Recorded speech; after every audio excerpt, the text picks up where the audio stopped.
What's been happening? Just polishing off a Magnum there. All right, okay. Polishing off a Magnum. Yes. That doesn't sound too clever, but never mind. Take that how you will. Exactly. No, you don't have to edit much out of this because I'll have to watch my P's and Q's considering he's in a room right next door to me. I thought, oh God. So, but can she hear me? No. I've got my headphones on. Fucking bollocks, cunt. I knew you were going to do that. I knew you were going to do that. Get yourself a gas barbecue, mate. They're great. Aye. It's all about the bloody meat, though, isn't it? Aye. You spend a fortune on the meat, so. On the meat. Aye. Anyway. And the stadium erupts in red, white and blue. You've never seen anything like it. Let's go.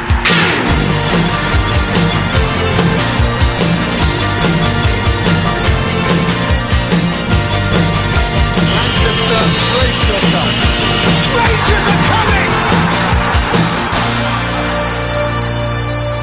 Hi everyone and welcome to the next episode of the I Ready podcast. As ever, I'm your host, Derek, Duke of the Nold, and with me is my co-host, Lord Dave of Falkirkshire, simply because the SPFL are not the only ones that can hand out titles as well. Derek, I can't believe you've stolen my thunder. I was about to start with that. No way. See, that just goes to show that we do no prepping before this starts to speak to each other, because I was about to say, yeah, that's fine. I'm quite happy with my title, Derek, as thousands of others are happy with the title that they've been given to them as well by the powers that be, rather than it being earned. But I'm sure we'll speak about that during the course of the podcast. Yes, of course, Dave, we're bitter, aren't we? That's the only reason why we're annoyed at this. Nothing to do with sporting integrity that was rammed down our throats for the last 10 years, eh? No, but Derek, sporting integrity only counts when it's something to do with us, mate. Have you not realised that yet? Of course, yeah. It's, sporting integrity Rangers. That should be our new motto. Exactly. Yep, definitely. Yes. So, obviously, we've got quite a few bits and pieces to cover. We've got to go back a couple of weeks since the last pod. So, we may as well start with the Rangers dossier. It was released on at 11 a.m. on Thursday the 7th of May, 200 pages, and there was a 19-page executive summary. It was only sent to the 41 other clubs, and it was marked confidential, and it was not to be disclosed. Yet, in less than an hour later, the SPFL Executive Board had released a statement slamming the dossier and claiming there was not a shred of evidence or wrongdoing. Now, unless they've got Johnny Five. Call me Johnny Five. Working for them on the board, there is absolutely no way they could have read, digested 200 pages in 30 minutes. Exactly. Yeah, my God, Derek, it would take me all night to get through that. And let's be honest, so they either had about 50, high-quality lawyers sitting with them, going through it, sort of page each and digesting it, and, or it was absolute nonsense, and we all knew that was going to happen, Derek. I mean, we could say, but absolutely farcical, as you say, for the space of an hour for them to, supposedly read all of that and come to their conclusion. It's absolutely farcical. It really was. But again, you could see it coming. I know I was just waiting on it, but I didn't think it would be quite as quick as that. Did you? No, well, that's a pity their wives for that one then. But But, this is the thing. Never mind the fact that they shouldn't have had it in the first place. You knew it was going to get leaked to them because it was leaked it was given to the 41 clubs, not the SPFL executive. So, but their statement was clearly pre-written. They had their mind made up before it was released. Their main focus of it seems to be that Rangers and they said this, Rangers claimed that teams had been bullied. Now, this is a complete lie because we never claimed that. We said that we had seen and heard other teams had said that. We never said that, other teams had been bullied. So, right from the start, they're off the wrong foot once again. Yep, completely, Derek. And the statements coming out after that, again, proved that was the case. We were basically only stating facts about what had been put in front of us. So, for them to come away with that, just exactly like what you said, Derek, it's as if it had all been pre-written, wasn't it? Yeah. Well, basically, after their statement, we retweeted our statement from the 11th of April and put the heading, "We will not be bullied into silence." So the Dims took that as the fact that we said we will not be bullied into silence, the Dims took that we were claiming bullying had happened. they're absolutely fucking lunatics. They really are. They just make up and see whatever they want. And when you actually come back at them with the actual facts, they stick their fingers in their ears and start shouting bullshit. It's so infantile, it's unbelievable. Yeah, well, it's to be expected, though, Derek. Again, from that lot, it's something that we've been dealing with for a long time. So I was just more... I mean, I could see it coming, Derek, but I was just so disappointed with the fact that, as you say, it was leaked and the statement was out so quickly. It made it look like a complete farce on their behalf before anything, had actually been decided. So, really, really poor, really amateurish also, and straight away that was them on the defensive, wasn't it? So we just knew that was going to be, there wasn't going to be any cooperation there at all right for the start. No. Well, the dossier itself, the word the phrase smoking gun had been the buzzword and that was around, and we were criticised by the usual lackeys because it didn't have one. Now, as I stated in the last pod, the SPFL narrative led by the complicit media was to build it up so that the expectations were high. Yep. It may not have had a line drawn directly from Lawwell to Doncaster. However, the sheer weight of the claims and the evidence it had in the dossier, any fair-minded person would have been calling for an investigation. Yeah. But then again, this is the SPFL and the Scottish sports media. Mm-hmm. So there was a lot in it. I mean, the 19-page executive summary was big as itself. There was a lot to digest in it. But the main 3 points that I take in it were that the SPFL, along with Ian Maxwell from the SFA, remember them, they've been anonymous up until this point, they written a letter to UEFA before the infamous vote claiming that the teams wanted to end the season, complete misrepresenting the clubs. Yep. Mm-hmm. That was not what they wanted. Yep. That's not what they, how did they know that? Their answer to this was, that they had taken a short poll effectively, but bullshit. The second point was that the SPFL executive held back information that potential refunds of up to £10 million could be due from the SPFL to broadcasters and sponsors, and it wasn't disclosed before the vote. Now, some reports said that it could be more than £10 million as well. So the prize money that had already been handed out in part, so if this liability hits, who is actually going to pay the money? Will it be the SPFL executive, or will they just dike it back to the clubs? As after all, the SPFL board and the executive work on behalf of the clubs.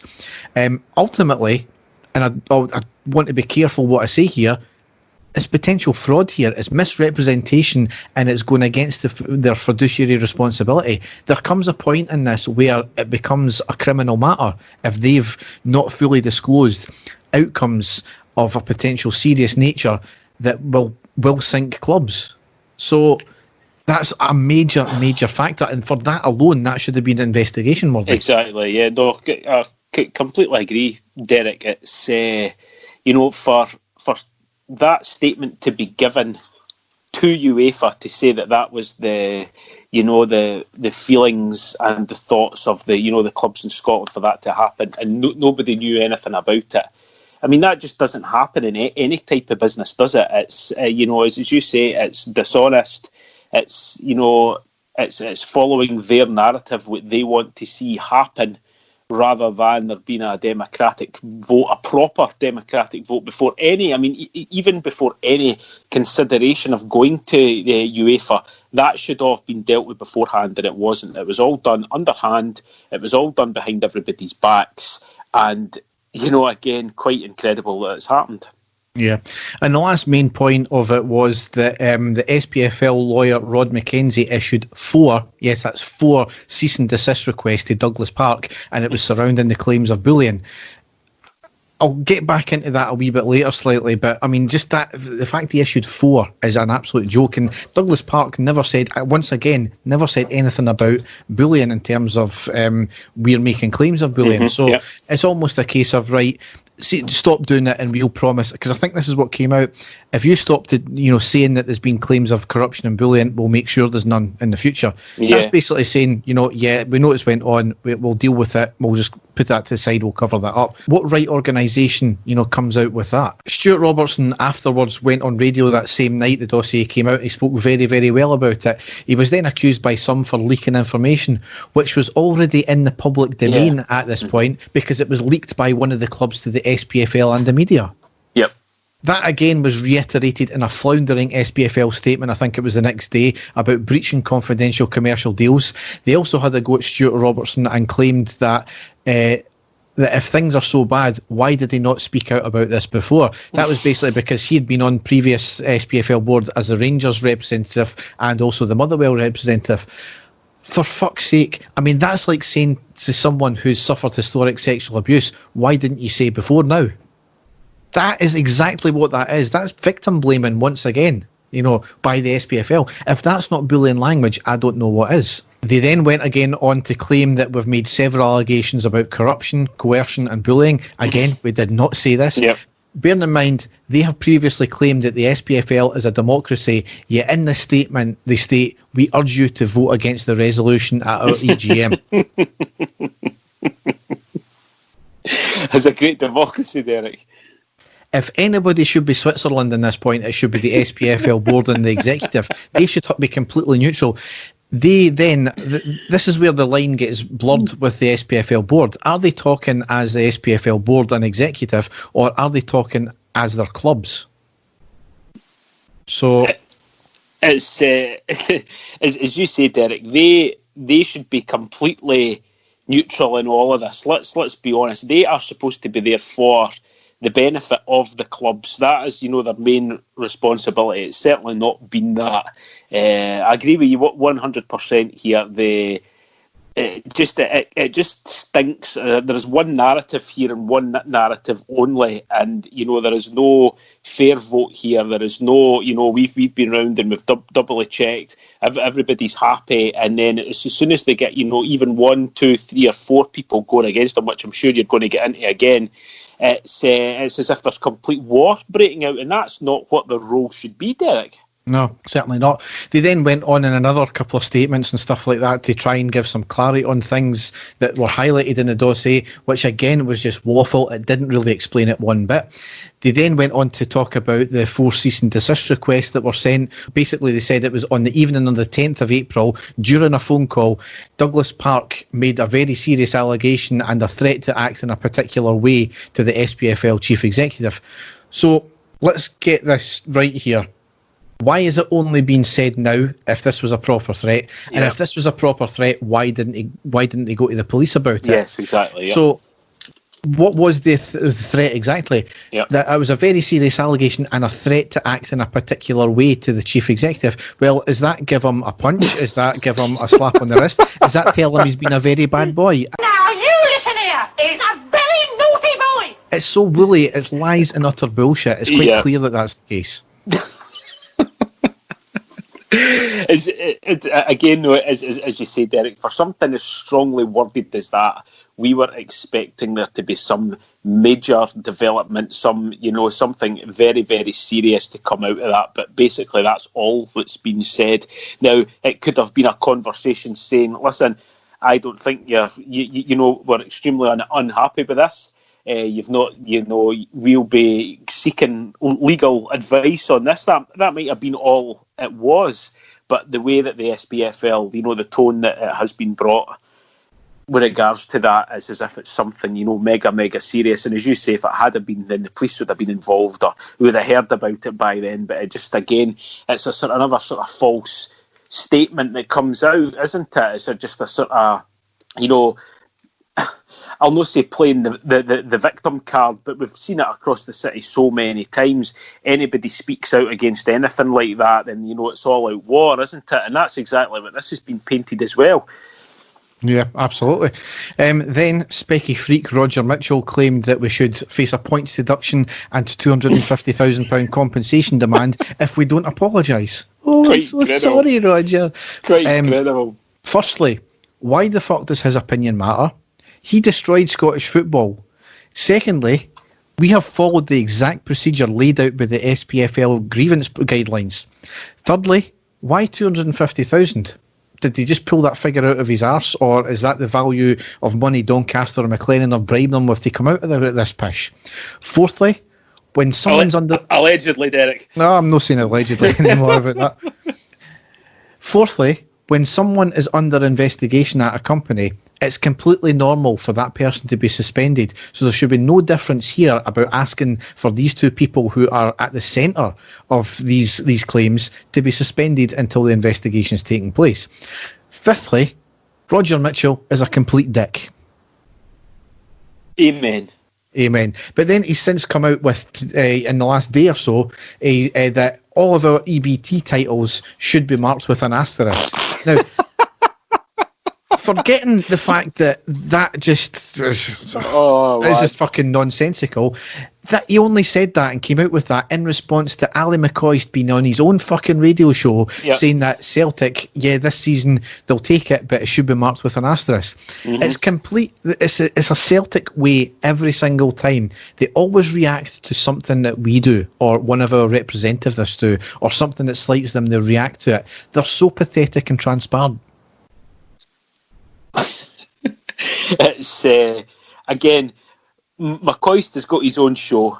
That's his opinion. He did say that. I mean, there are so many permutations to all of this that's gone on. I mean, I actually seen someone make a valid point last week that, if Celtic are going to be claiming this, with everything that's going on, what's to stop Rangers for trying to claim, their post-war titles as well and adding them on also? It's and the evidence is there that we actually did win those leagues. I know that it'll not happen, but I thought it was a great point that was raised. They've actually been given this league and they'll actually won it.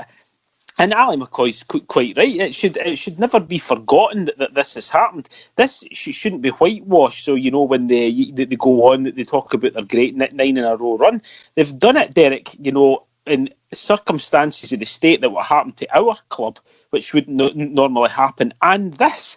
It is quite incredible. So McCoist was right in saying that. He's actually been there. He's actually won it on the field. The whole EBT thing again. This is going back to the farcical woman strip the titties. Do you remember all that as well that they had out? Remember?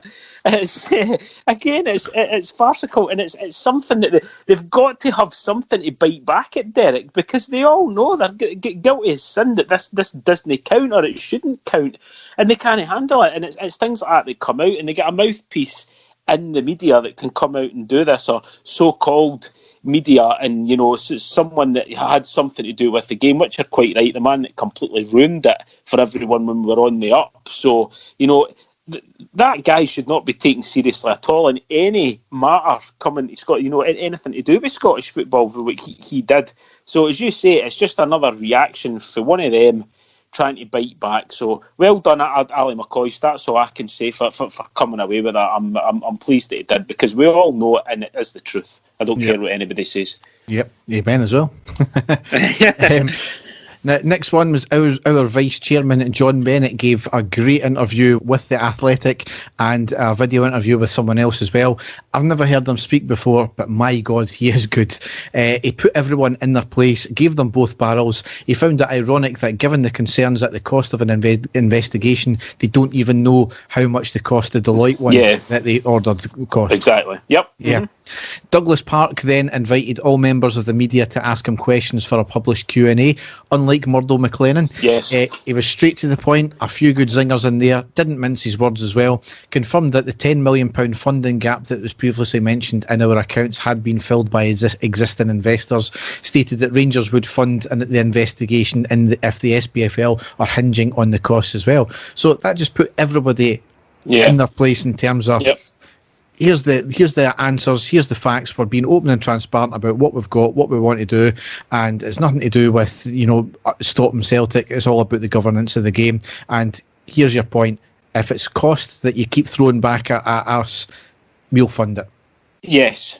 Now, this drew some of the most hilarious fucking responses ever from both Neil Doncaster, both from, I think it was at Chick Young as well. Both of them came away with, well, if Rangers are funding it, then it can't be independent, then can it? And pot kettle, Derek. Exactly. Pot kettle. So let me get this straight. We're wanting to investigate the SPFL governance. If we fund it, it's not independent. Yet, if they fund their own one, it is independent. Yeah, that makes perfect sense. Utter fucking morons. I mean, that guy is paid £400,000 a year to come out with that utter bullshit. I mean, they say he's cool under an interview and all that kind of thing, and he generally is. And he said that with a straight face. That was the worst thing. It's quite just incredible. I know. It's if anybody outside the sport at all, if any other country was to actually go through and read something like that, they would be sitting absolutely wetting themselves laughing, and they would think it was some sort of amateur organisation, that was going on, or dare I say it, a dictatorship that was happening. It's quite incredible. I think it left everybody either laughing or scratching their head because it was just the most idiotic thing that we'd heard. Quite incredible. But it left some people wanking though, didn't it? Because they fully agreed with it. That's the weird thing about it. So he was then asked about possible SPFL sanctions and legal action from Doncaster Mackenzie for libel or defamations. He gave a brilliant answer and said, "We've not defamed or libelled anyone," which is absolutely true. All we've done is ask for an investigation because there's been claims of bullying. But he then said, if they do decide to take action, then given their concerns for members' clubs' money, then he is sure that they will fund their actions as individuals and not as part of the SPFL. Bang, spot on. And then he left the best one here is when talking about comments made by Murdo McLennan in the Private Eye, which he's still offered no clarification for. He said, perhaps this is a question he could answer the next time he sits down with himself for a Q&A. Mic drop right there. Yeah, brilliant. Absolutely brilliant. I had a wee chuckle when I read that myself, Derek. It was very well put. And as you say, for it to be one of the last comments on the last comment as well, that really did sort of stick the boot in for me, which I thought was excellent. And then, all of a sudden, the whole talk of reconstruction, it fell apart, as we expected. Mm-hmm. Apparently 6 Premiership clubs, one of them was not us, apparently, were not wanting to play ball with it. We all knew this would happen. And some clubs such as Hearts, Partick, Dundee, they shat the bed after this carrot was dangled in front of them. So where does that leave them now? Nowhere. Partick, Stennismuir and Aberdeen on separate days all confirmed they would vote for an investigation. Inverness Cali Thistle released a statement saying they want an investigation and also going as far as they would testify to the bullying that's going on. They released this about half an hour after Doncaster was on the radio as well.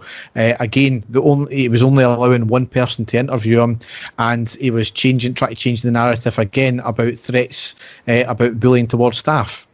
Nobody said it was towards staff or anything like that, or by staff. So yes, it was great timing. I wonder if it was planned by Inverness that they knew he was going to be coming onto the radio there and just drop it like that. But anyway.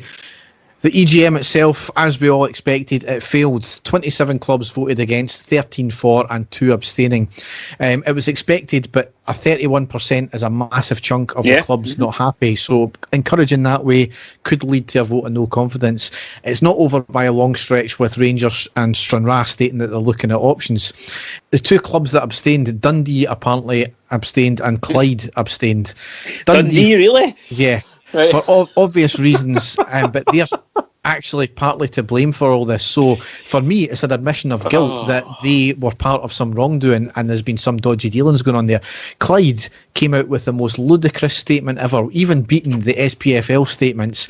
And I'm paraphrasing here, but we agree that there's something not right with the governance, but it's going on for years, so just deal with it.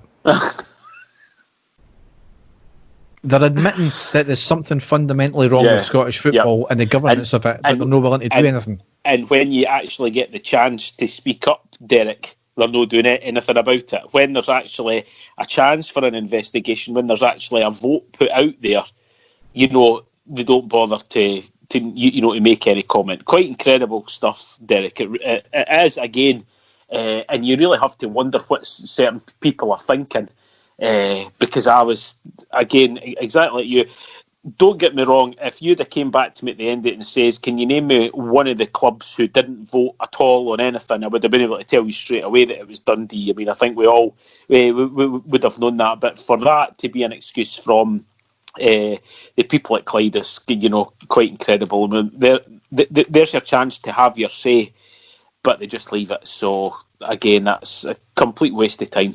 Yeah, I mean, abstaining. I know Kilmarnock abstained from voting us back into the Premiership, and I can kind of understand that because they ultimately they need us to be in there to get the money, but they don't want to act on the governance part of it. This is about the governance of the whole game. It affects every single club, and part of your job as one of the 42 members is to, when there's votes like this, you need to be stand there and be counted. And so to basically come away with shite like that, admit that there's something wrong, and you think that the governance is wrong, and then don't do anything about it, is pathetic. Nothing about it, yeah. Yeah, shocking. Apparently, Lywell done a rousing speech at the EGM calling on people to vote against the resolution and calling the dossier embarrassing. Well, how's it embarrassing? Please elaborate. Now, this is the club that I've claimed for years about corruption and biased against them. Mm-hmm. I've said it time and time again, their evidence of this is based on George Cadetti's registration getting held up and a referee doing his job properly. This was their chance to then rid the system of this bias and corruption against them. Celtic and their fans now can never claim bias and corruption again. Plain and simple, they can never claim this again because they've had their chance to rid of the corruption that they apparently see against them. They've done nothing about it as well.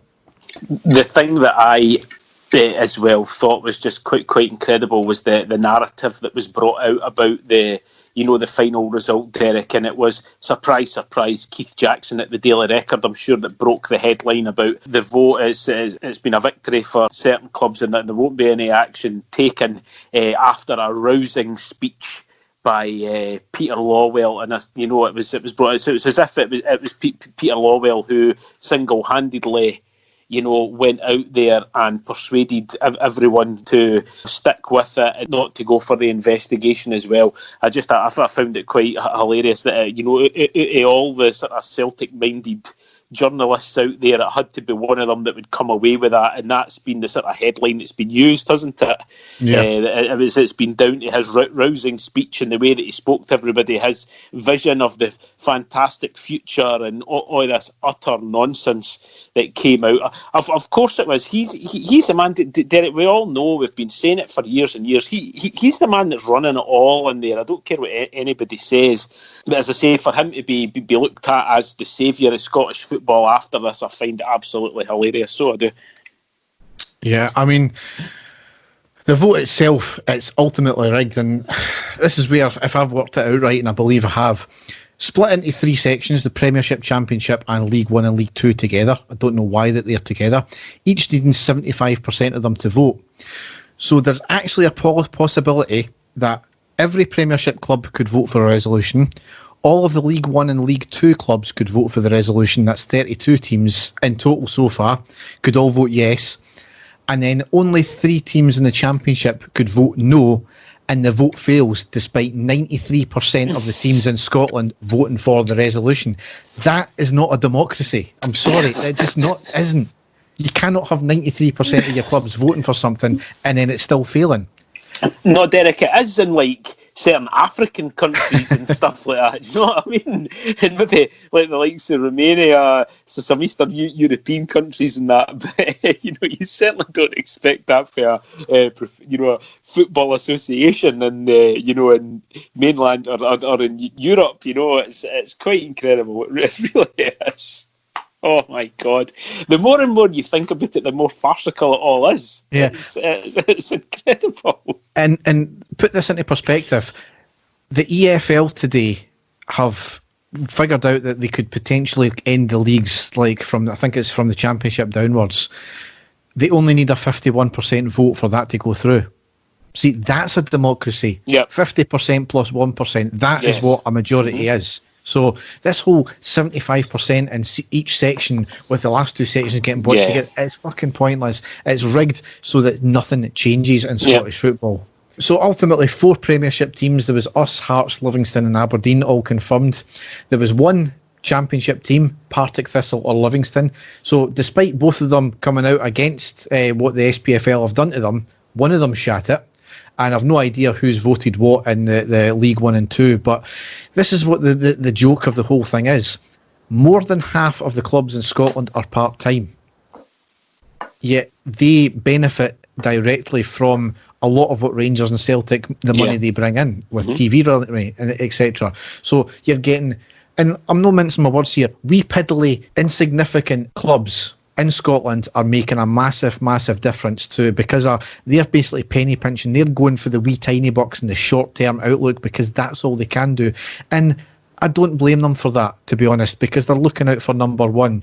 But when they've got teams like Clyde, who have constantly had money issues, coming away with bullshit like we know that there's issues, but we didn't want to do anything about it, that's when I fucking lose the plot. Anyway, the SPFL, right after that, released a statement, right after the result came out, basically saying that yes, we've overwhelming majority and we want to make friends, and there's nothing to see here. Just go all back to work and be friends. Despite 31% of their clubs thinking that they're doing a pish poor job, or there's a perception of that. Celtic, who have been very, very quiet since they wanted to claim their title on their presser before the cancelled Old Firm game, they were the first club to release a statement, and it was within an hour of the result. And they said that they welcome today's vote and they're satisfied that there was no wrongdoing happened. How the fuck do they know that the no wrongdoing happened as no bloody investigation took place? That was the whole crux of the matter. Another pre-written statement, because I think they knew what the outcome was going to be. A pre-written statement within an hour of the vote coming out, Derek. You would think that it was the same person that had wrote the previous one that the SPFL had put out. Well, it wouldn't surprise me. But Rangers released a statement. It was very measured, very calm in tone.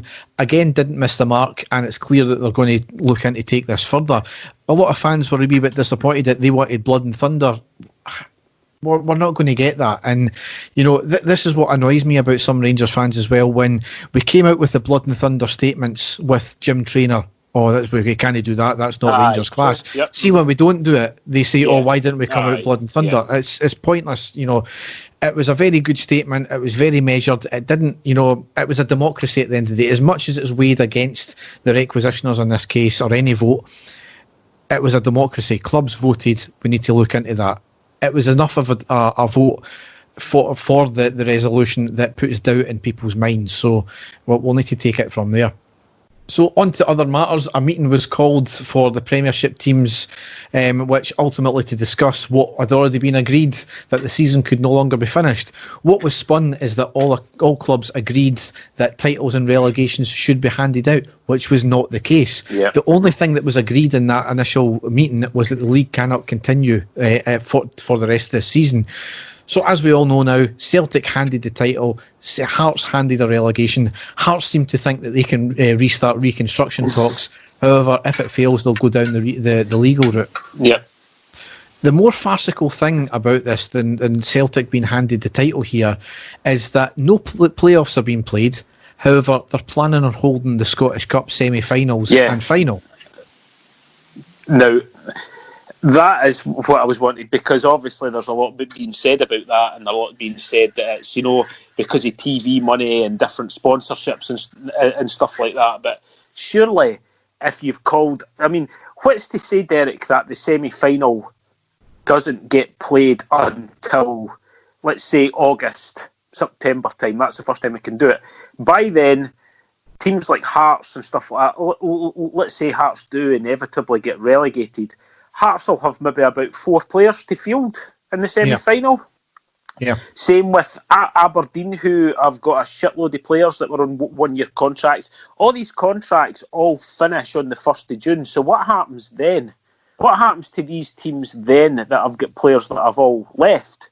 That hasn't been answered either. So that's, again, another complete farce, that they're saying that these, cups can be played. So they can keep the season going for the cups, but they can't for the league. Quite, again, a complete farce, completely contradicting themselves. And, it can't possibly be And I'd love to see what the outcome of that's going to be, or what their explanation is of how clubs the likes of Hearts and Aberdeen can play those games. Club like Celtic will have a full team of guys that are on long-term contracts there. They can field a team, but these other teams can't, Derek, because they all live on a year-by-year basis. So how is that going to work? Well, that was going to be my exact point, is it clearly benefits the club who have got the resources and the depth of squad to field a decent team. And who's going for a quadruple treble? And it all leads back to what is our whole argument in the first place? Yeah. Who's benefiting who here? Yep. Who's in bed with who? Yep. It's incredible. I mean, I can't even remember, Derek. That shows you how poor or how much interest I pay in the rest of the games that get played in Scotland that don't affect Rangers. But who's the other semi-finalist in the Scottish Cup? I can't remember the combination, but there's Celtic, Hearts, Hibs and Aberdeen. Hibs, yes. Hibs as well. Now, again, Hibs have been doing relatively well this season, but the vast majority of their squad will all be on one-year contracts, because really only Rangers and Celtic have got full teams and squads of players that are on more than a one-year contract. Maybe a couple of these teams have got players on two-year contracts and stuff like that, but there's not many. So you can say that Hibs, Hearts and Aberdeen, the vast majority of their team are all going to be leaving them, or their contracts end on the 1st of June. So really, how on earth could you play a semi-final after all this? You really can't, unless they were going to say, no, the season will go on, it'll just be postponed or whatever. You really can't do it. It's impossible to do, and I'm desperate to know what's going to come out of that, because they'd be as well just fucking handing Celtic the cup now, let's be perfectly honest, and that's basically what the end game is anyway, isn't it? That's what they want to do. But with a cup game, they can't come away with all the bullshit of well, they've won the vast majority of the games because the other teams have. But that's basically what the narrative is here, isn't it? Yeah. So the next thing is, obviously, Lennon came out and claimed it was their best title yet. This is despite the fact that they never actually properly won it, and there's actually on the back of 40,000 deaths in the UK. Absolutely no class from that club whatsoever. We wouldn't expect that at all, Derek, regardless. So that's actually the type of statement that I was fully expecting from them anyway, to try and appease the nut job fans out there and to try and wind up as many people as possible. That is what they are, Derek. That is it. That's as much class as you get from them. Yeah, their fans are actually worse. 2 of them cycled to Ibrox to hang a 9-in-a-row flag at the gates, and then at the Loudon, plaster stickers over the Loudon and outside Ibrox as well. One of them was either having a piss or having a wank over the gates. Probably having a wank, because that's all they fucking think about as Rangers. Mm-hmm. And then the more incredible thing, a Celtic fan broke into Ibrox at night to run on the pitch and wave a flag. This is obviously security issues there at Ibrox, which they need to seriously sort out. But a 49-year-old man has been arrested today for that. I think that the person that done that would possibly be late teens. Yeah, you would have thought that. 20s. You would have thought that. How old was the guy? 49 years old. Oh my God! But again, it really does sum them up. It really does, and it doesn't surprise me at all. If it was a normal life, you would say it was some stupid daft laddie that was doing that. But 49-year-old man, quite incredible. I mean, Celtic fans' first thought when winning is clearly about us. Yeah. Never about celebrating with their own fans. It's about, us all the time. Now, Celtic and their fans can butter this up all they like, but Celtic were the better team over 30 games, not the full season, which is 38 games. Every league Celtic have won in this 9 in a row has been devalued, in my opinion, for one way or the other, because we weren't there for 4 of them. We were deducted points for the first one, and we were obviously going through administration and background issues. Yep. We had the COVID issue with this one, and 3, we were basically, yes, we were in the league, but we were effectively building from scratch. Exactly. Three separate seasons. We were not at full strength, Derek, for a team that could realistically have went on and challenged for the league. We all know that. So none of these titles, apart from this season, they could really count. And we don't know what would have panned out for the rest of this season. So, quite incredible. It's the whole thing. It was when you're going back to the fans, Derek. The first thought is to have something to do with us. That's the first thought, and it was actually, although we don't speak much about other podcasts on here, but it was actually a comment that was made by David Edgar a long time ago, where he said that Celtic fans hate Rangers more than they love their own team. Yep. Which I find quite incredible, because although I can't stand Celtic, I hate them. At the same time, I would rather see my team winning than them, anything happening to their team. And they take more pleasure out of, things happening to us than they do with their own team winning, which is quite incredible. And for that to be the first thing that they thought about to do was incredible. Because, Derek, I don't know about you, mate, right? And I'm being completely honest here. Rangers win the league. My first thought isn't to attend at Parkhead in any way, shape or form. Maybe to attend at my own stadium, not during lockdown, but, it'd be the first thing. But for them, for that to be the first thing that comes into their mind to do, just shows you the lengths of the complete idiocy that goes through their heads, and they're completely and utterly besotted on us, totally. Yeah, I mean, I'm the first to admit that Rangers shat the bed after Christmas, after the winter break, and yes, it was very improbable that we were going to claw back the points and win the league, or even get it close to winning the league. However, it was still not impossible. There was still a chance, mathematically possible. Nobody in their right mind would have bet on Helicopter Sunday happening. Mm-hmm. It happened. This is what football does to you. Yep. Nobody would have thought that Liverpool would have turned round a 3-goal deficit against AC Milan to win the Champions League. Would they have? But again, another thing that I find hilarious about all this is the usual mouthpieces. And again, I know he is a mouthpiece, Derek, and I know he's a wind-up merchant, but Chris Sutton and everything that he came out with after us, and he was the one that tweeted after we beat Celtic in the Old Firm game that the season isn't over until, the 38 games are played, you know what I mean? And then he's, the type of guy that comes with, quite incredible. It's the whole double standard thing that gets me as well. It's quite incredible. And again, there's no much more we can say, Derek, apart from how much a farce the whole thing has been. And for any normal person to genuinely think that that's a real title that they have, plucked and they've got, and go out and celebrate it as, it's farcical. It really is. So ultimately leaves us, where do we as a club go from here? Well, in terms of rebuilding and all that, we'll get into the news section. But in terms of this issue, there's not really much more I don't think we can do other than keep pushing the same angle regarding governance. The rest of the fight in terms of the whole unfairness of the relegation for Partick and Hearts and all that, that's not our fight. No, and I think some fans need to temper their expectations about this. If we go out fighting right now about that's unfair, Celtic win the league and all that kind of thing, that just looks as sour grapes. We need to keep fighting this in the same angle we've been fighting it and look at other ways of doing it. And I think there is other ways. You look at the vote of no confidence. You look at the potential legal issues about them effectively rigging everything so that they don't get a vote for the investigation, etc. So there's certainly enough in that dossier there. The brief stuff that I read, there's certainly enough there to call for an investigation. And whether Rangers are able to fund their own one without the consent of the SPFL, that's maybe a possibility. I don't know if it can be done. That's maybe something that they're looking into, but Rangers are quite happy in terms of saying that they're going to look into this further.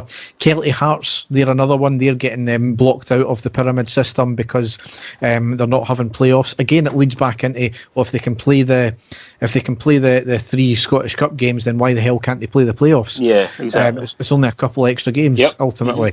Mm-hmm. So it all leads to these questions. We need to stay our course. I think we've been pretty resolute in that, and we've been pretty straightforward in that.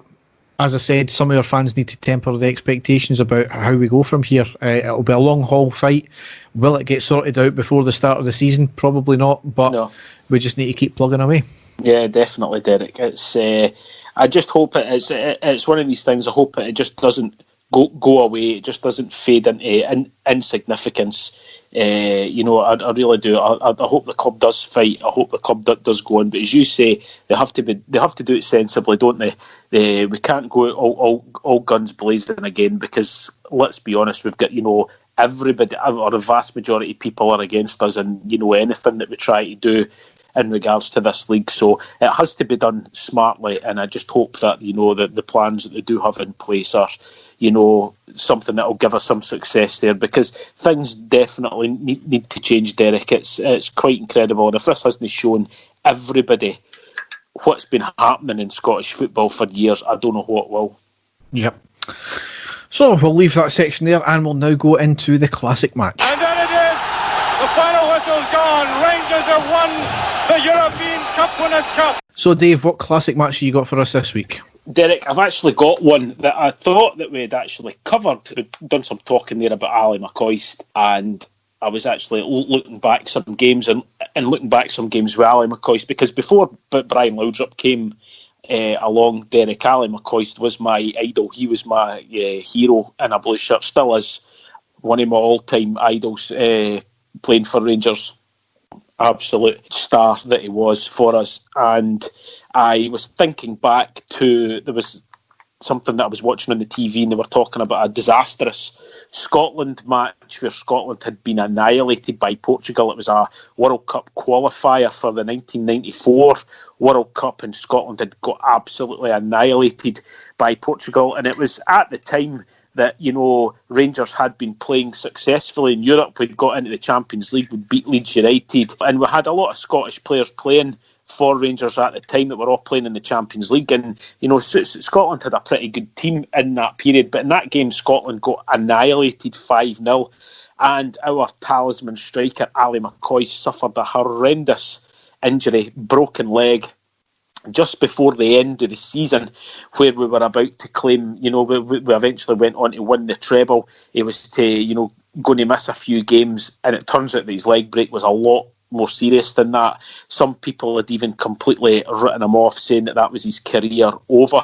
But Rangers under Walter Smith kept going the next season, and our first chance of silverware the following season was the League Cup, which was played at Celtic Park because of the renovations to Hampden.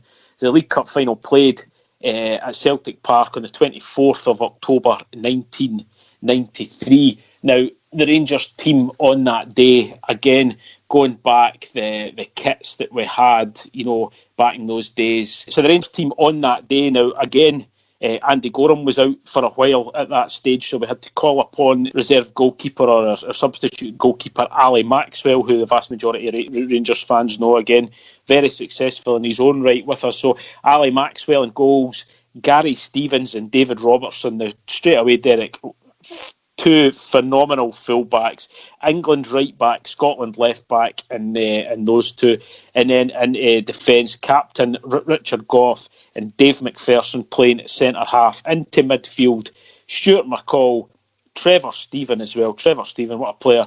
Ian Ferguson and Peter Hoostra.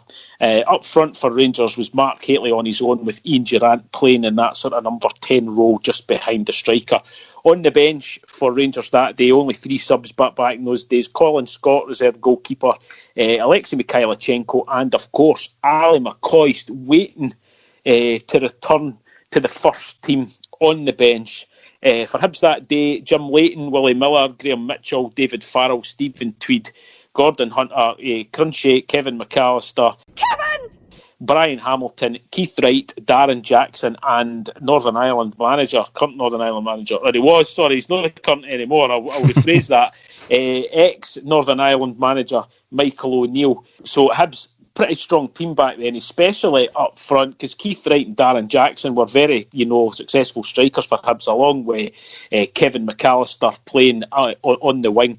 The manager of Hibs in that day was ex-Rangers player Alec Miller, a man of many teams, certainly manager of many teams. So Rangers on the front foot right for the start. Derek, an early chance. Ian Ferguson plays the ball to Trevor Steven. Trevor Steven runs at the defence to the edge of the box and hits a low shot. Makes Leighton pull off a fantastic save out for the corner. The corner then swung in. Mark Hateley rose above everybody, bullets his header, but straight into the hands of Jim Leighton. So really unlucky. That was right at the start of the match. A few minutes later, it was Gary Stevens this time, fullback. He'd got forward onto the right wing into Trevor Steven. He drops his shoulder, dinks past his man and puts in a fantastic cross for Mark Hateley at the back post. Hateley rising up above everybody else, bullets his header again and just a whisker past the stanchion of the goal, just the sort of left-hand stanchion of the goal. Really, really unlucky there. And then after that, it was Peter Hoostra into Ian Ferguson to Trevor Steven again.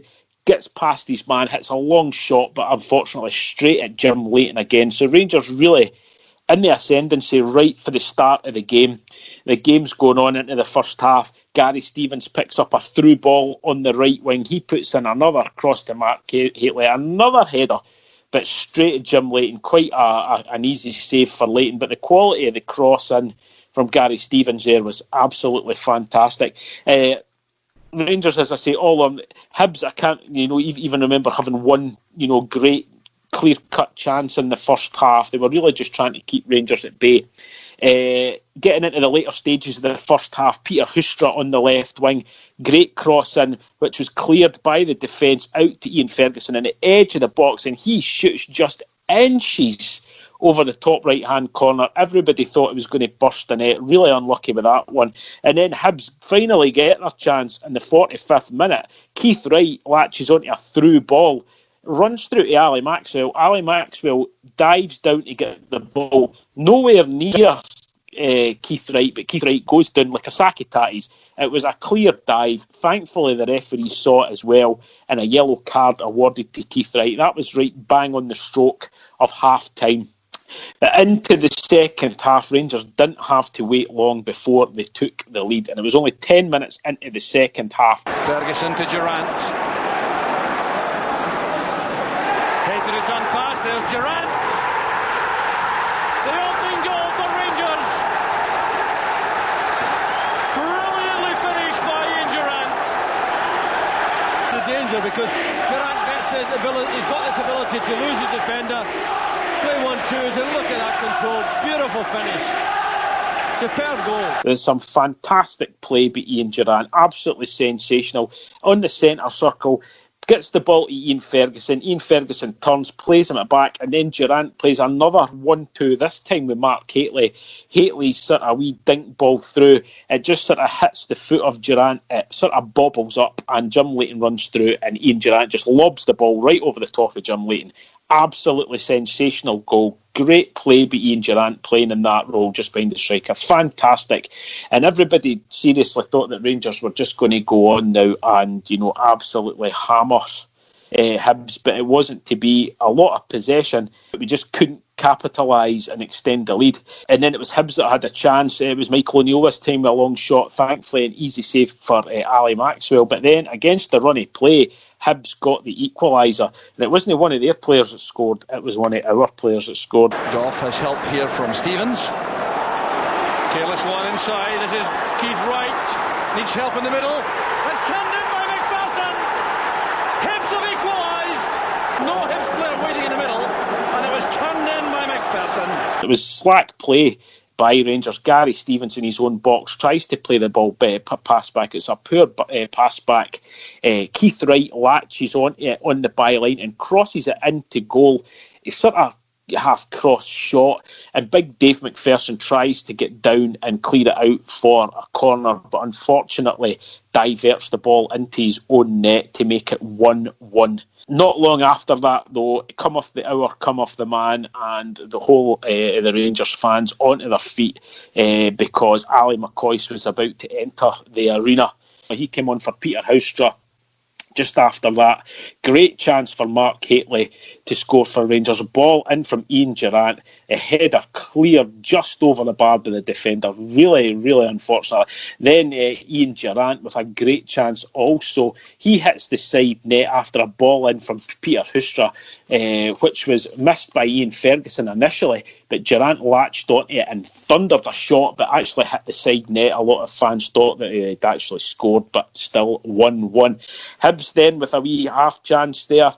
Kevin McAllister on the left wing, he beats Gary Stevens' cross into the box, but Keith Wright, 50p he'd over the bar, still 1-1. As I say, McCoist's on at this stage. Hadn't really had much of a chance to get onto the ball. But then another chance for Rangers not long after that, getting into about the 78th minute.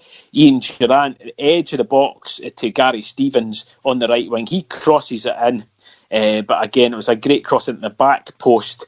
Mark Hateley was there or thereabouts. It was cleared away by the Hibs defender. But then on the 81st minute, the sensational happened. The long throw, looking for Hateley's flick on. Tweed is with him. That's McCoist with the acrobatic effort. McCoist does it for Rangers. He scores in the most spectacular fashion. It looked as though Tweed had done enough here, but it found its way through to McCoist. The overhead effort, and Leighton couldn't get to it. Surrounded by his defenders, you see here. But it's incredible. He knows where the goal is. Overhead kick. Give Jim Leighton no chance. It's utterly astonishing. Hibs defence will be wondering why they gave him so much room here, because there were plenty of defence there. No one gets in the real challenge. But there you go. That's Alan McCoist. It was a throw-in on the left wing.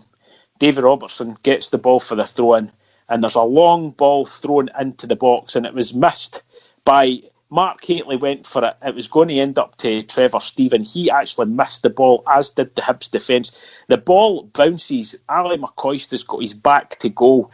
The ball bounces. McCoist controls the ball with his chest, and it sits up nicely, and he just turns overhead kick right over Jim Leighton into the net.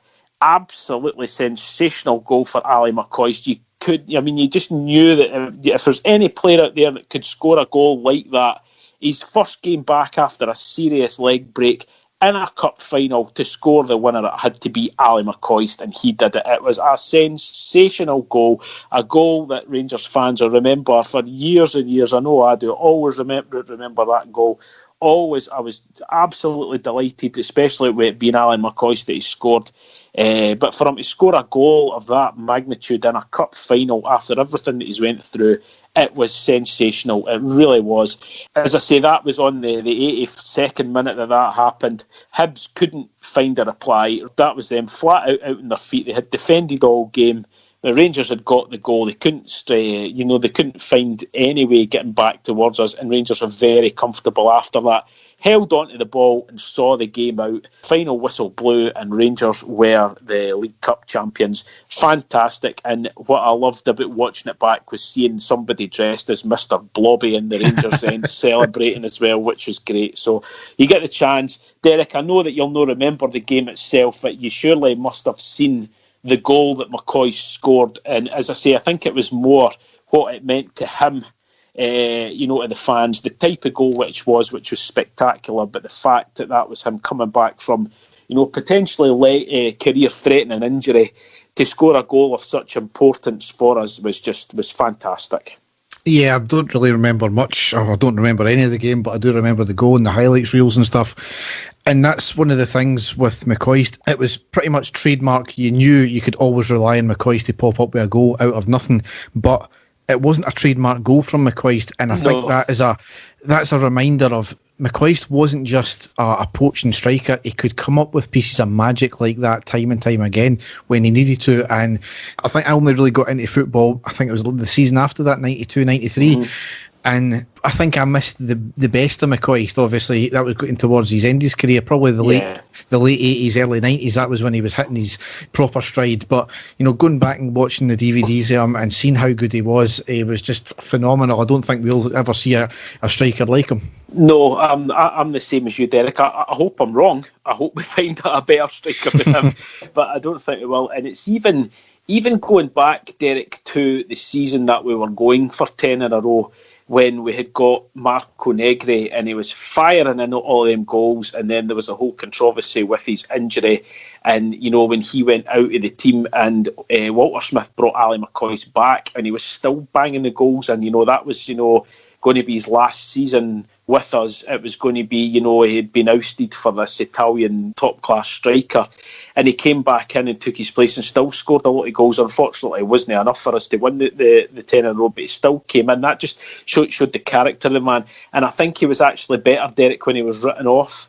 When people used to write him off, I remember everybody also saying that, Ali McCoist, he's not good enough, internationally to score a goal in a major competition, and then he scored that absolute belter when Scotland beat Switzerland in the Euros. The goals that he scored against Leeds United as well, and I know he got a hell of a lot of stick off Ian Durrant because he never scored, any goals in the Champions League apart from, I think it was one game that he scored two, because I know that Ian Durrant used to, he said it publicly that Durrant used to slate him and would ask him constantly how many goals that they had scored in the Champions League, because obviously Durrant had scored a lot of goals for us, Derek, if you think about it, in Champions League matches. So, but no, it was in my opinion the great striker that we've ever had, and it will be very difficult to find another player like him. But like I say, I hope that we do at some point find somebody that scores as many goals. A lot of people didn't get the chance to watch him, and the sort of closest that they got to a sort of regular goal scorer for us was the like of Chris Boyd, and although Chris Boyd scored a lot of goals for Rangers, he wasn't in the same league as Ali McCoist for both club and country. He was just phenomenal, Derek. Yep. So we'll hopefully have another classic match in the next episode. So we'll go on now to the news.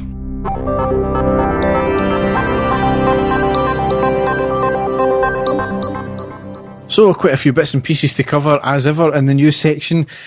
As we mentioned, and it's been mentioned in other podcasts and fan-led media, it's been confirmed now that a multi-year deal with Castore as our official kit and retail partner from next year, worth a minimum of £3 to £5 million per year.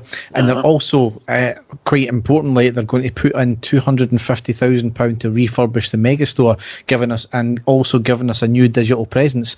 Now, that's, I think, full confirmation that Mike Ashley is finally away from the club. Yep.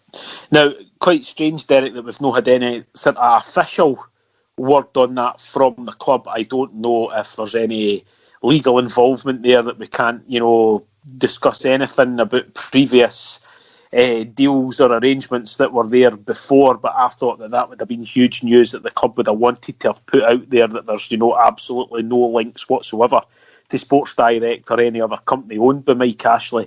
But they have been very quiet on that front, and we just have to take it exactly like what you've said, that this deal with Castore means that the mega store is now ours again to control, and it's got absolutely nothing to do with Sports Direct. But I don't know if you've got any thoughts, or you've got anything you can share on that as to why there has been such silence with regards to this, because I, for one, would have said that would have been huge news, that all the fans out there would have loved to have heard, official clarification that was what had happened.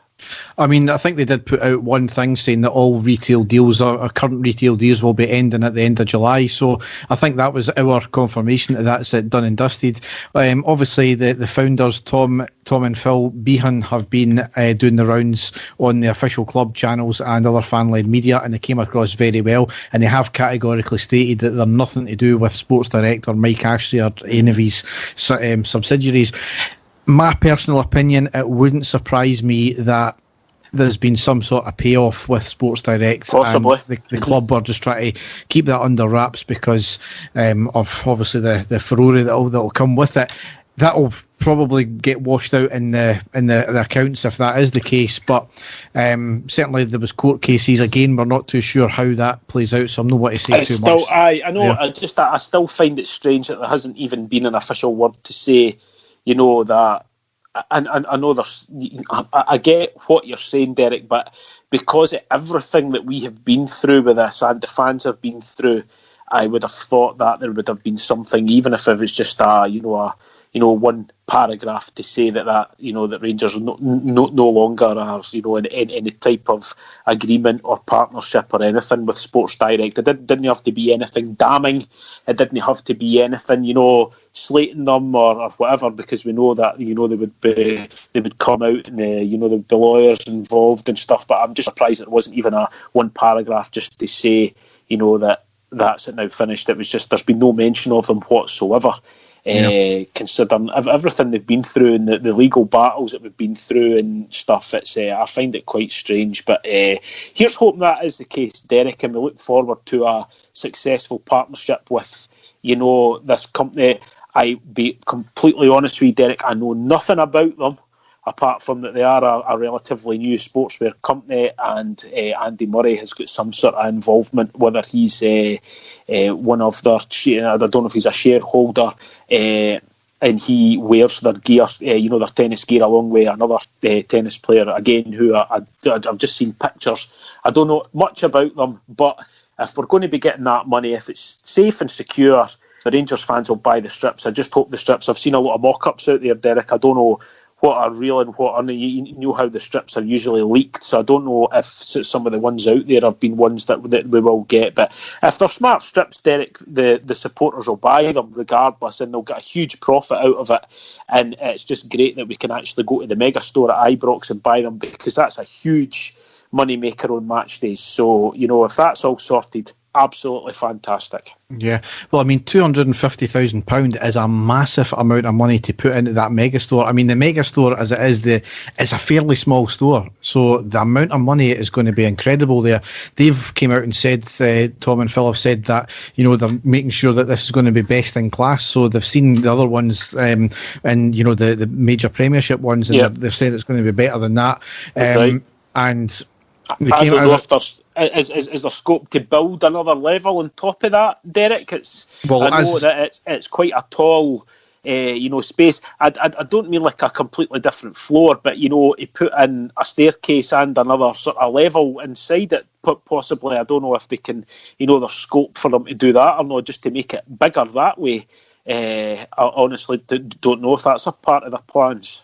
Well, it could be, but then also there's this potential for Edmondson House to be used as well, which is still up in the air just now. So we'll need to wait and see what it entails entirely. They've said that the kits will be hopefully out in July, and they'll be around the usual price point for replica kit as well. Yeah. One interesting thing they did say is that they're going to be doing a pro kit as well, which is an exact copy of the kits that the players will wear, and that will retail for around £80 to £90. It's done in some of the major clubs in the continent as well, like Juve do it apparently. So it's going to be a bit of elitism and one-upmanship, I can imagine, but it's money towards the club. If you want to pay it, you want to pay it. It's like the My Jers. If you want to pay it, you pay it. If you want to just buy the usual replica kit, you buy that. There's no right or wrong way to do it. As I said, they came across very well. They talk like they know exactly what the challenges and the expectations are from them, and that's the key thing here. They decided 12 months ago to get into the football market, been previously in tennis and another couple of sports and a lot lesser sports, and they wanted one particular club to focus on initially, and we meet all their expectations, and likewise we meet all their expectations as well, and they'll be putting a lot into it and making sure that we've got the best fabrics and best products possible. And they already have been upscaling their factory in Portugal, where they normally produce their goods, as well as setting up factories in other areas around the world. The big key thing, what they've got, is obviously they've got a digital presence, and that's how they sell. They've not got any bricks and mortar stores of their own. I think they're partnered up with Harrods and a few other high-end retailers like that. However, obviously with the mega store, they said they're potentially looking into other bricks and mortar stores, one for Rangers, one at the airport potentially. It's not been confirmed yet. But as I said, the online thing is major because they're into 60 different countries around the world, which I can imagine will only expand with being associated with us. We've said for years when we had all the American players over, why the hell aren't we marketed in America? We've been saying that a long time, Derek, haven't we? A very long time. That could have been huge for us, and that market wasn't tapped into. The potential that we had, especially the period that we had in the sort of mid-90s, when the likes of Reina and then on to Edu and players like that, there was a huge scope there, wasn't there? And that was a missed opportunity. Yeah, absolutely. And the thing about Castore as well is they fit in with the luxury branding that James Bisgrove, our commercial director, is setting out. You look at all the associations we've had so far commercially, it's all been high-end products, high-end companies. That's the way we should be going forward. We are a club with a lot of history, a lot of class, a lot of dignity, despite what Celtic fans listening will claim that that's not the case. But you look at our traditions and we're setting up with companies that have got these same principles, which is great to see. Yep, definitely. Next thing here, a bunch of players have been not released so far, but their contracts will not be renewed. So Andy Halliday, John Flanagan and Wes Fotheringham will not have their contracts renewed, as well as Jason Holt and Rossiter and Jack Annick, who have all been out on loan. The past, really 2 seasons.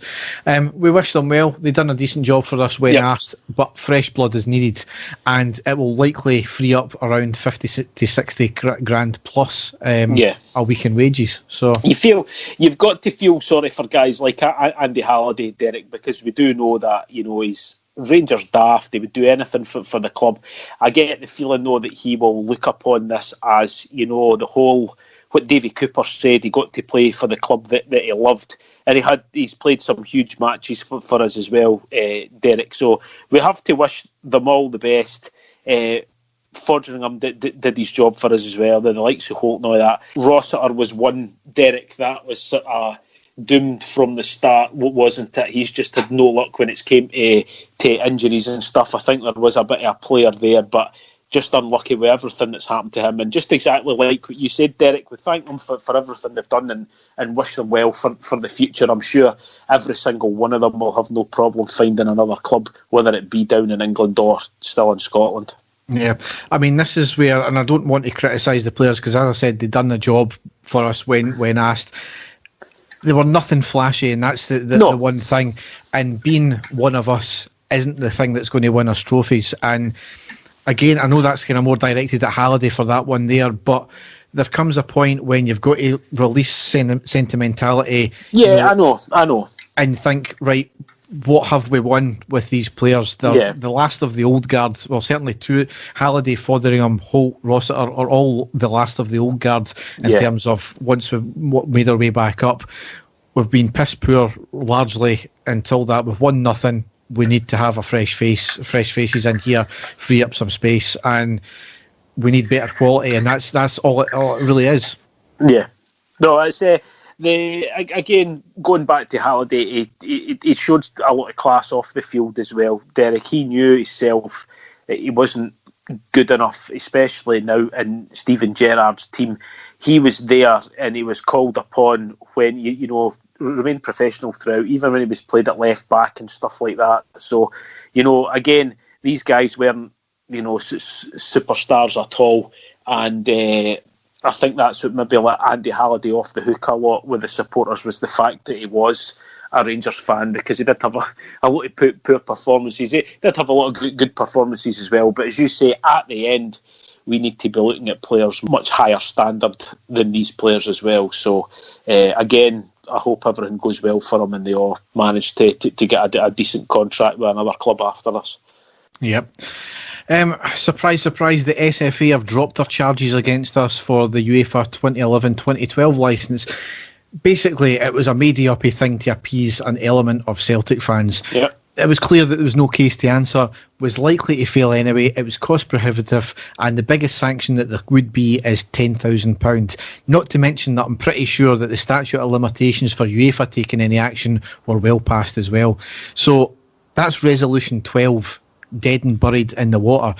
And ironically, that news came a day after Celtic were handed the title. Exactly. So it was Scottish authorities out to get us once again. Despite what they've just been incredible. I know. There's still a load of them absolutely raging about it, Derek. But I'm sure they'll find a newspaper article in a different language in another country to put something else in that will cost them a lot of money. But that's gone now, and as you say, a complete farce altogether.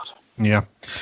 And next interesting development here is there's been 160 flats have been proposed to be built outside Ibrox. It's two buildings that are curved 4-floor buildings, red bricks, partly on the site of the Albion car park, and it looks as if we would obviously be selling off part of the land and retaining some of it. It would certainly increase the footfall around the stadium, especially with the mega store being redone, plans for eating facilities and a sports bar potentially being mooted as well. It's kind of split opinion. I think the images would look pretty decent. It keeps in with the red brick and the actual facade of the main stand at Ibrox. But the problem I've got is artistic impressions always look absolutely stunning. And when it comes to reality, it generally looks pretty shit. I'll take for instance the Hard Rock Cafe in Glasgow. The initial images looked absolutely stunning, and when you go in there, it's a pretty shithole. It's a non-event of a place. So, Derek, I'm going to disagree with you here. I didn't like the look of it at all. I thought it was far too... And I mean, I know that these things can't just be the amount of land. It looked like a huge building so close to Ibrox that it kind of takes away, the sort of the way that Ibrox stands out. I didn't like the look of it at all. I think it looked, and I know it was like red brick and all that, but I honestly did not like it. As soon as I seen it, I thought it was a bit of an eyesore, and it takes away from the actual stadium itself, as well as it being extremely close to the stadium also. So I didn't like it at all, but we've all got our opinions of it, but I thought it was a bit of an eyesore and just didn't look right. It didn't look, in place there. And it's maybe just because I'm getting really old, I don't want to see anything happening to, the Ibrox or the surroundings, but I wasn't a fan of it at all when I seen it. I mean, the one thing that you've got to say is they would need to improve the transport infrastructure around that area, whether that be buses, whether it be reinstate the Ibrox train station, which has been mooted. The whole thing is as well, Glasgow City Council have still got on their books plans to introduce parking restrictions around Ibrox and Parkhead as well. So would that still go ahead with this? It's obviously reducing the Albion car park. Yep. We would obviously get, I can imagine, a shit ton of money from selling part of that land. Land, especially in places like that, is it a premium? So, sorry, I'm thinking about previous other land deals that were that were given in Glasgow for an absolute penny, Derek. Yeah. We'll not go into that today. We are the selling land, not the buying land. That's true. That's true.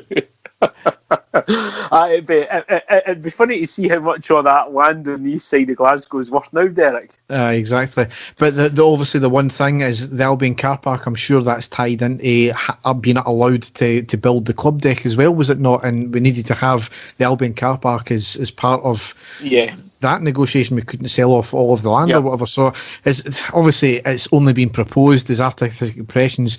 It's gone so far in planning, but a lot can go far in planning. It still needs to get ratified by the council, etc. So we'll see how that turns out. Yeah. Last piece of football news here is a pretty good news. Is Morelos and his wife welcomed a baby girl into the world on the 13th of May. So I don't think we've been told a name yet. It's not our business at the end of the day, but hopefully all is well. Yes, congratulations, and we're still hoping that he'll be a Rangers player when the football resumes, whenever that is. But great news for him and his wife, and congratulations. So, Australian guy gets girlfriend congratulations cake after she farted in front of him for the first time. Right, on you go. Farting is part of and parcel of most relationships. You wait until you both feel comfortable enough around each other to let rip. And when you finally do, it's like, why did we even wait this long? One woman perhaps waited a little longer than most is 21-year-old Kaylee Warren, who didn't fart in front of her boyfriend, 24-year-old Ryan McKerlin, for a whole 3 years into the relationship. She must have had a sore belly. Really sore stomach, aye. What's under the night? Do you fancy a curry? No, we're not having that. Obviously, when she finally did let rip, it was a momentous occasion, with Ryan deciding to celebrate with a decorated cheesecake that read, "Took you 3 years. Congratulations for finally farting." And I take it on his part, he's probably done it for like 3 minutes into the relationship, never mind 3 years. Quite probably, I can imagine. Oh my God. Oh, very good, aye. Good one. That was the two dirty Derek. That's quite good for you, that one. That's there you go. Yeah. So, on that note, that's the end of the podcast. So, obviously, things will rumble on. We don't know what the hell's happening with the restart of the new league. We obviously know that that's the league finished now. So, I think UEFA have still got to ratify things with things. Obviously, this is still the question mark over the Scottish Cup, the Europa League, the Champions League, obviously the English Premiership as well, the English leagues. I'm currently sitting top of my fantasy football league as well, so I'm sitting with bated breath on that one. I wouldn't do a Celtic. I will not accept the money that we've put on this bet here. Well, Derek, surely if we're going on the Celtic philosophy, then Rangers should be handed the Europa League, considering we've won the most games in that competition. Well, we could do that, but we're no classless, gumly bastards, are we? Because you know that they would try and claim it, Derek. Exactly. Juventus are apparently not going to accept the Serie A title if it gets called now, so apparently Celtic are wanting that as well. So yeah, and the Eurovision Song Contest, and we'd be as well to unearth the Dryborough Cup also for the last sort of 25 years and just give them all of them as well. We'd be as well when we're at it, you know. So or what was it called, the Intertoto Cup? We could give them that one as well. And they found out who the shooter on the grassy knoll was as well. That'd be something to do with Rangers. Aye, exactly. So, all we can say is I hope everybody's staying safe out there. Obviously, some more details got released about relaxation of lockdown procedures, but we'll need to wait and see how that turns out. If you're being an arsehole in Portobello Beach, please don't do it until it's all safe to do so. Exactly, yeah. And there's, as I say, we appreciate any comments. The amount of followers that we've got now, the amount of people who are listening to the podcast is just absolutely fantastic. I don't think we say it often enough. I know there is a lot of other Rangers podcasts out there, which is great. We want as many sort of fan-related media as possible out there. So it's great to have the support and people mentioning us all the time and stuff like that. So we do appreciate it. We do this podcast for free. There's nothing in it for me and Derek, so we just do it for the love of the club and the fact that we just like to talk shite on air, and what better thing to talk about than the club that we love. So everybody stay safe, and we'll be with you all soon. Well, you kind of told a lie there, because we put adverts in our podcast now. We do make a wee bit of... That's only just happened though, Derek. That's been the first time in how many years? 8 years now, is that right? 7 years? 7 years, yeah. So 7 years. But again, Derek, that money goes straight back into the pod, for stuff like that. It doesn't go into our pockets as such. It goes out for into the podcast solely. So thanks for listening, and goodbye. Take care. And the stadium erupts in red, white and blue. You've never seen anything like it. Let's go.